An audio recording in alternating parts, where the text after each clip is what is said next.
If you travel throughout Cambridge, you will find one body of water that the Army Corps of Engineers controls by opening and closing the dam at Seneca Lake. And right now, its water is flowing well below its banks. I'm talking about Wills Creek. City Engineer Paul Sherry says it is the city's main water source. And while he says the city has explored switching to an underground water source, Wills Creek remains the best choice. That's been in place a long time. It's for us regionally, it's the best source of raw water. This area is impacted with underground mines, which can produce good water, but it also fluctuates greatly with other mining in the area and can lead to inconsistent quantity and quality.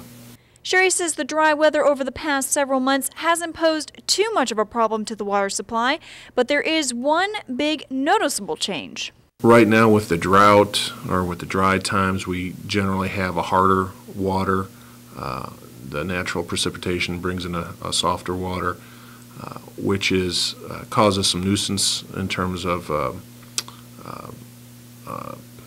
deposits on the dishes and that sort of thing, but it's not a health hazard or anything like that. But if water levels drop to a point where it became dangerously low, Sherry says the city is ready to handle it.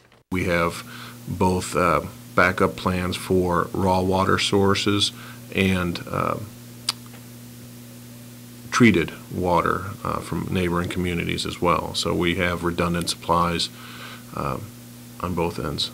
Sherry says one of those neighboring communities is the city of Byesville. And he says the city also has an agreement with the Muskingum Watershed Conservancy District. It calls for the Seneca Dam to be released as needed to make sure water use in Cambridge doesn't have to be restricted.